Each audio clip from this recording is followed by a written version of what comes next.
Officieel zet het watersportseizoen pas deze week uiteen, maar op verschillende plekken officiële openingen.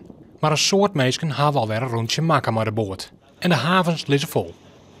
Nou, vriend, hier om deze tijd wie dit voor de helft nog leeg. Maar net alleen de mensen die zelfs een boot hebben gaan erop uit, en bij mensen die een boot hier en matten begint te kriebelen. Een kriebel die ze de Aronieren net hienen. Er zijn natuurlijk een heel soort mensen die net volle yield meer te besteden. Dat vernemen wij goed, ja, want die komen ik nou nog steeds net. Maar mensen die wel wat hebben en de laatste hier een heel spaarzaam zijn, gewoon uit onzekerheid. Wij hebben wel de indruk, en dat heb ik gezien aan de verkoop van wat gebruikte boten de laatste tijd, dat mensen dat yield wel weer door in te zetten om dingen voor het plezier te doen. Dus het is die kommer- en kwelgedachte die we allemaal jarenlang hand hebben, dat Calvinistisch is er een heel beetje oud.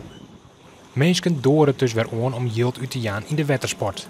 Het betierde mooie waar zorgt het rondom in de provincie nog eens voor extra watersportdrukte.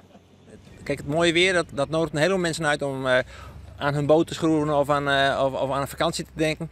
En dat merken we terug in de boekingen. Ik weet zeker van de Sielskwallen bijvoorbeeld, die hebben dat al een paar keer uitsprutsen, dat ze hele goede boekingen hebben. Nou, dat zou het wel een beetje.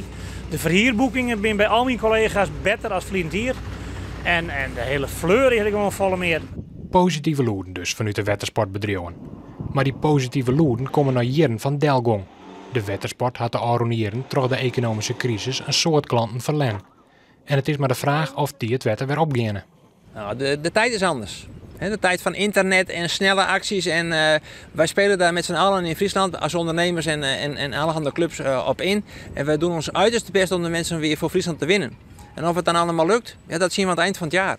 Maar de eerste tekenen binnen dus goed. De ondernemers hebben in elk geval alle vertrouwen in de toekomst. De wegen reëren ben voorbij. 100%.